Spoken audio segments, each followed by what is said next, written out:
Episode ke-30 dari Osama Sentai King Ouija yang berjudul Frozen Scales. Episode ini menampilkan debut dari Glody Leocodium, anggota kelima dan terakhir dari kelima badut semesta. Glody Leocodium ini juga pernah tentunya muncul dalam kilas balik mengenai amarah Dewa 15 tahun yang lalu.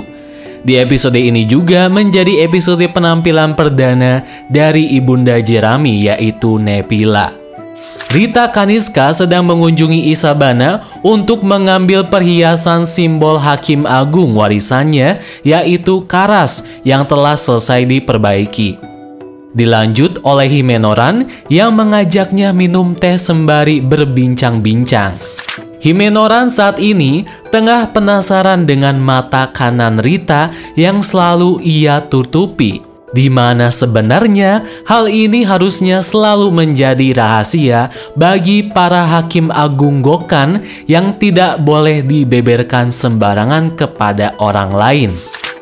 Himenoran meminta maaf dan mengajukan kepada Rita untuk bertanya kepadanya.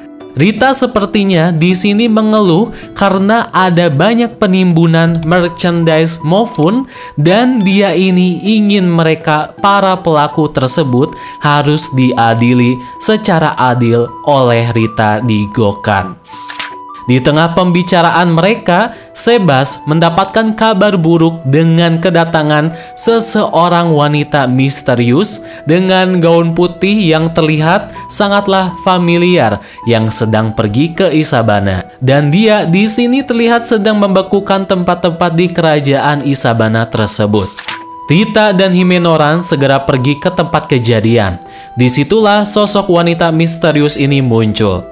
Dan secara mengejutkan wanita misterius ini tidak lain tidak bukan adalah Karas, sang Hakim Gokan sebelum Rita. Karas dikabarkan memang seharusnya sudah hilang atau lebih parahnya telah meninggal. Tapi di adegan ini terlihat Karas sangatlah lemas dan sangatlah dingin. Tetapi dia di sini bisa mengeluarkan semacam kekuatan es yang bisa membekukan tempat tersebut. Rita yang terlihat heran bergegas menghentikan Karas dengan kekuatan mata kanannya selagi kekuatan es Karas mulai menjalar ke tangannya. Akhirnya Karas pun seperti tersadar lalu ia terjatuh pingsan. Himeno dan Rita kembali ke istana untuk menghangatkan tangannya Rita. Himenoran penasaran dengan apa yang sebenarnya terjadi perihal penyerangan yang dilakukan mantan Hakim Agung Gokan tersebut. Rita pun membongkar rahasianya. Ternyata mata kanannya ini adalah pemberian dari Karas. Dan mata kanan Rita ini memiliki sebuah kekuatan yang luar biasa. Mata kanan Rita ini memiliki kekuatan untuk bisa memenjarakan seorang tersangka yang tidak bisa dituntut oleh sebuah hukum. Kekuatan ini ternyata sudah diwariskan turun-temurun di kerajaan Gokan. Karas pun memberitahu kepada Rita kecil bahwa jangan sampai dia menggunakan kekuatan terlarangnya ini. Sepertinya kekuatan penjara beku ini memang cukup berbahaya bila digunakan. Saat akan memastikan kondisi Karas, Rita diberitahu oleh perawat Isabana mengenai kondisi Karas yang sudah tiada. Namun hasil medis menunjukkan bahwa Karas ternyata dipastikan telah meninggal sejak beberapa hari yang lalu sebelum penyerangan di Isabana dilakukan. Di sisi lain, Gira mengunjungi kediaman Jerami untuk melihat bagaimana kabarnya setelah ia berpura-pura menjadi orang jahat di episode 29 King Ouija.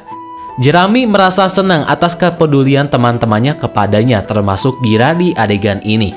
Tiba-tiba saja salah satu prajurit Bagnarak melaporkan temuannya, yakni seorang pria yang tiba-tiba terjatuh di daerah pegunungan Gokan.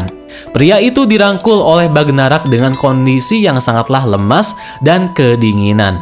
Penampilannya pun serasa tidak asing dengan pakaian yang berjubah hitam ini. Gira dan Jerami membawanya ke Isabana untuk diobati. Dan betapa terkejutnya Himenoran saat dia akan memeriksa pria misterius tersebut. Yang ternyata sosok pria ini sangatlah familiar di mata Himenoran di adegan ini. Dan ternyata sosok pria berjubah hitam ini adalah tidak lain tidak bukan dalang di balik peristiwa amarah dewa 15 tahun yang lalu yang pernah menimpa negara Isabana dan menewaskan para warga Isabana serta kedua orang tua Himenoran. Pria berjubah hitam ini bernama Glody Leocodium. Sosok pria misterius berjubah hitam yang selama ini dicari-cari oleh para member King Oja, terlebih dicari-cari oleh Himenoran. Ternyata Glody ini sangat terobsesi dengan kematian. Ia pun menunjukkan kekuatannya, yaitu dia bisa menghidupkan makhluk-makhluk yang sudah mati, alias dia bisa menjadikan mayat-mayat yang ia temui menjadi semacam zombie.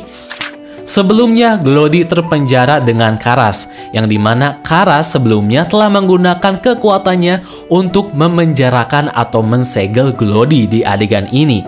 Namun tak disangka di adegan ini, mereka berdua secara sengaja dibebaskan oleh Kamejim dan Maud.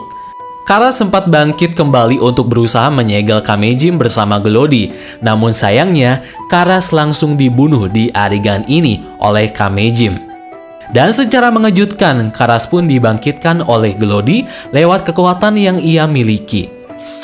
Kembali ke Isabana, salah satu mayat hidup Bagnarak tiba-tiba saja menembakkan dengan acak ke arah Glody dan Glody pun terkapar di adegan ini. Para mayat-mayat ini yang telah dibangkitkan oleh Glody ternyata memang tidak memiliki akal sama sekali. Mereka hanya memiliki sebuah insting. Maka dari itu, para zombie-zombie ini selalu menyerang secara random kepada siapa saja yang dia lihat.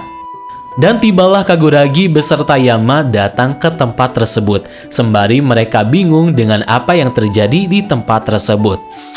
Namun saat Himenoran hendak memastikan kematian Glody, tiba-tiba saja Glody terbangun dan dipastikan Glody di sini masih hidup. Dan seketika itu juga dia memberi serangan kepada member King Oja di adegan ini. Ternyata Glody, sang anggota kelima dari badut semesta ini, ternyata dia memiliki kemampuan yang luar biasa hebatnya, yaitu Glody bisa dibilang dia adalah sosok yang abadi, alias tidak bisa mati. Di adegan ini pun dia kembali melancarkan aksinya yang pernah dia lakukan 15 tahun yang lalu, yaitu membangkitkan kembali amarah sang dewa. Himeno, Rita beserta kawan-kawannya merasa kesulitan menghadapi Glody di adegan ini. Tapi secara mengejutkan tanpa berpikir panjang, Rita Kaniska mengeluarkan teknik rahasianya untuk menyegel Glody yang sedang mengacaukan di negeri Isabana tersebut. Tapi sayangnya Himenoran secara cepat menghentikan aksi dari Rita tersebut yang ingin menyegel Glody di adegan ini. Adegan ini menjadi sebuah adegan yang sangatlah manis antara kedua heroin King Oja. Kita bisa melihat kedekatan dan chemistry yang terjalin satu sama lain yang telah tumbuh sangatlah pesat dari episode ke episode lainnya, termasuk di episode 30 ini. Terlihat adegan ini memang sangatlah menyentuh sekali. Memang terbaik duo bestie King Oja yang satu ini. Setelah Himeno berhasil menggagalkan aksi Rita tersebut, tiba-tiba saja secara mengejutkan Ibunda Jerami, yaitu Nepila, datang di hadapan mereka sembari secara cepat dia melumpuhkan Glody dan para member King Oja kecuali Jerami di adegan ini. Tiba-tiba Nepila berbisik kepada Jerami sembari meminta pertolongan kepada Jerami. Nepila terlihat seperti dikekang oleh sesuatu, dan Jerami pun merasa kaget dan heran atas kedatangan dari ibundanya tersebut di ending episode 30 King Oja ini. Jadi itulah dia bahasan dari Osama Sentai King Oja episode 30. Bagaimana menurut kalian semua terkait episode 30 dari King Oja ini? Apakah seru atau menyentuh atau bagaimana? Silahkan komen di kolom komentar di bawah. Terima kasih yang sudah menonton video bahasan ini dari awal sampai akhir, dan sampai jumpa di video bahasan selanjutnya.